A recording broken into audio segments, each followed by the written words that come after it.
Bro, hearing this story about Ethan Carter still feels unreal, because what started as a simple neighborhood parking dispute in a quiet HOA community quickly spiraled into something nobody expected. Ethan had recently moved into a suburban HOA neighborhood expecting peace, but instead found himself targeted by a controlling neighbor who treated the entire street like her personal territory. The tension began building when illegal driveway blocking escalated into repeated lawn parking incidents that left Ethan frustrated, confused, and constantly on edge. Bro, what made this situation even more insane was how the HOA seemed completely useless at stopping it despite multiple complaints being filed.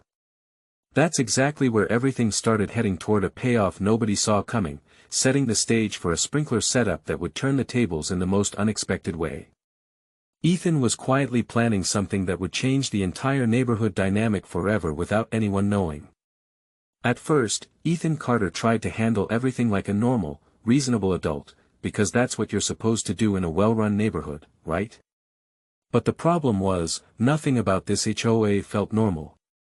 The neighbor everyone quietly referred to as the Karen of the cul-de-sac had already built a reputation for treating shared space like her personal parking lot. She didn't just park near the lawn, she consistently rolled her SUV partially onto Ethan's front yard, leaving tire marks that slowly started ruining the grass. And bro, what made it worse was the confidence she had while doing it, like there were zero consequences in her world. Ethan started documenting everything, thinking logic and evidence would solve it. Photos, timestamps, HOA complaints, even polite escalation emails that went nowhere. The HOA board responded with generic warnings that changed absolutely nothing in behavior. That's when the frustration started turning into something quieter but more focused. Not anger outbursts, just calculation. The kind that builds when someone realizes the system is not going to help them. The breaking point came after a weekend when the lawn wasn't just parked on again, but visibly damaged from repeated weight and tire pressure. The grass started dying in patches, and the curb appeal of the entire property began slipping.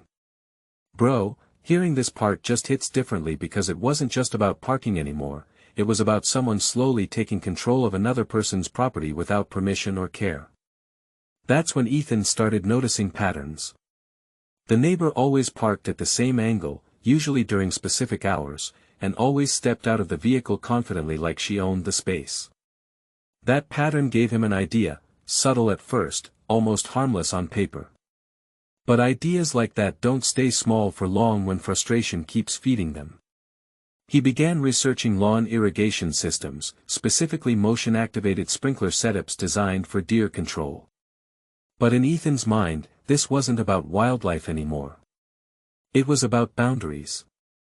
Real, undeniable boundaries that didn't rely on paperwork or HOA approval. The kind that enforced themselves.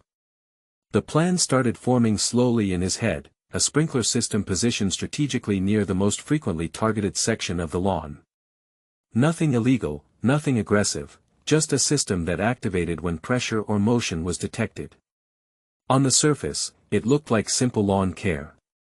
But in reality, it was about reclaiming space in a way that the HOA couldn't override with letters or fines. And the more Ethan thought about it, the more inevitable it felt. Because if the HOA wouldn't protect his property, then the property would protect itself. What he didn't know yet was how perfectly the timing would align for everything to escalate far beyond just wet tires and shocked expressions. Ethan Carter didn't rush the setup, and that's what made everything feel even more deliberate in hindsight. He spent days fine-tuning the sprinkler placement, not just guessing angles but testing coverage patterns late in the evening when the neighborhood was quiet.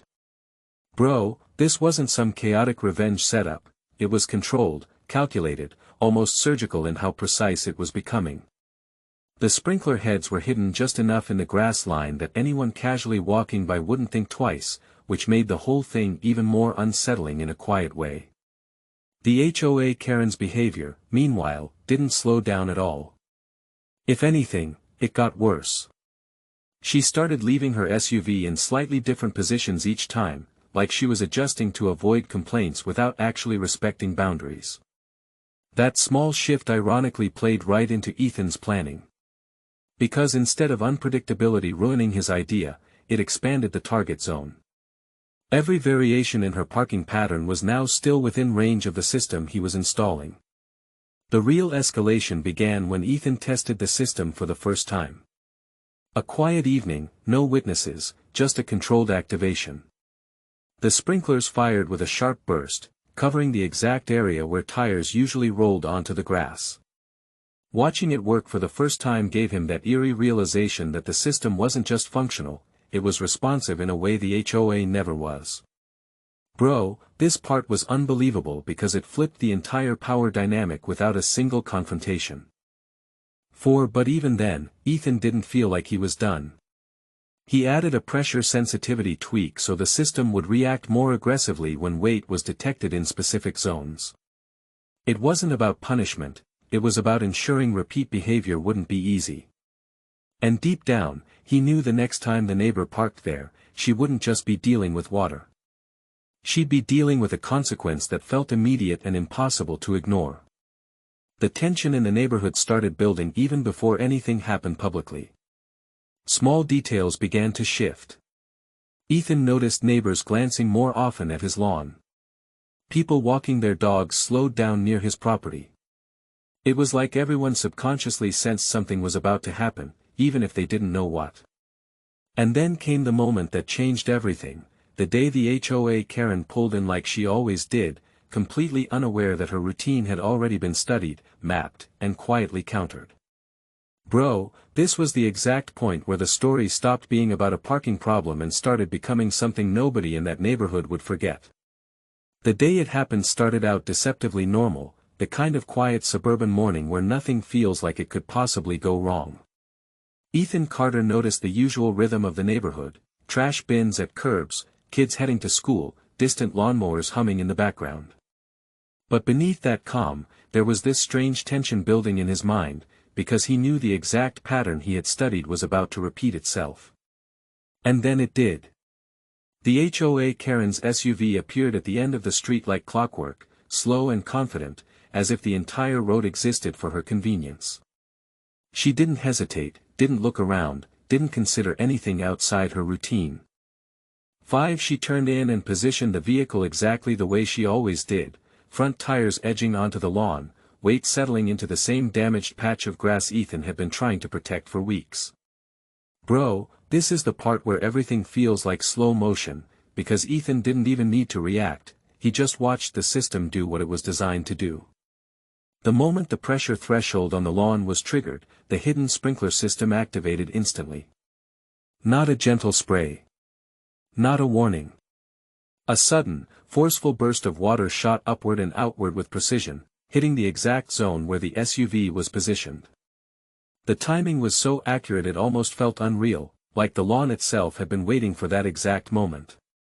The reaction was immediate. Water slammed across the windshield in rapid pulses, bouncing off glass, hood, and tires. The tires that had been creeping onto the lawn were now fully exposed to a relentless spray pattern that made it nearly impossible to ignore what was happening. The system wasn't random, it was targeted, repeating bursts in response to continued pressure, which meant the longer the vehicle stayed, the worse it got. And the driver? She didn't understand it at first. Nobody expects the ground to fight back.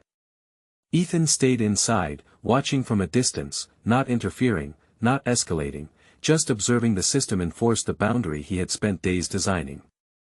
That's what made it feel so heavy. No shouting. No confrontation. Just consequences unfolding in real time. Within seconds, the SUV shifted abruptly as the driver realized the situation wasn't stopping. The tires slipped slightly on wet grass, and the vehicle jerked backward out of the trigger zone. The sprinklers slowed, then paused, like the system had completed its job. Bro, what made this moment insane wasn't just the reaction, it was the realization that the HOA Karen had finally met a boundary she couldn't ignore, complain about, or override with authority. Neighbors started appearing almost instantly. Curtains moved. Doors cracked open. People who had stayed silent for weeks were suddenly watching everything unfold in real time. And for the first time, Ethan wasn't the one feeling powerless in his own yard. But even as the SUV backed away and the water settled, there was this sense that the situation wasn't truly over yet.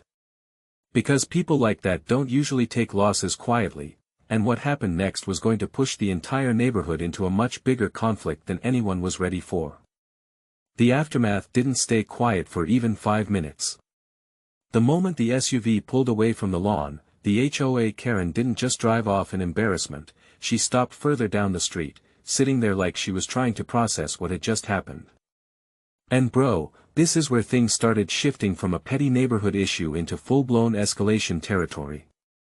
Within minutes, she was out of the vehicle, gesturing aggressively at Ethan's property from a distance, clearly trying to make sense of how a simple lawn could have done that to her. What she didn't realize was that half the neighborhood had already witnessed everything, and silent observers were now becoming active witnesses. Phones came out. Curtains stayed open. People were no longer pretending not to see. Ethan stayed inside, but he could feel it, this strange pressure building outside his house, like the entire street had been waiting for something to finally break the pattern. The HOA Karen eventually made a call, likely to the HOA board or someone she thought would immediately side with her. But what she didn't expect was that the damage control wasn't going to go her way this time. 7 Because now there was evidence. Not just complaints, not just verbal disputes, visible, undeniable footage of her vehicle repeatedly entering private lawn space and triggering a clearly defensive system. And that changed everything in a way even the HOA couldn't easily spin. Bro, hearing this part just hits differently because this is where entitlement starts colliding with consequences. The same confidence she had while parking started fading into frustration she couldn't control. Every attempt to regain authority was being quietly undercut by the fact that she had been recorded crossing boundaries she wasn't supposed to cross. And even though the sprinkler system was now silent, the real reaction in the neighborhood was just beginning. People weren't talking loudly, but they were talking enough. And in HOA communities, perception spreads faster than any official notice ever could. The HOA board finally stepped in, but not in the way she expected. Instead of backing her claim, they demanded review of the footage and property boundaries. Bro, this was the moment everything flipped. Ethan wasn't the one on defense anymore, and the entire neighborhood quietly shifted in his favor.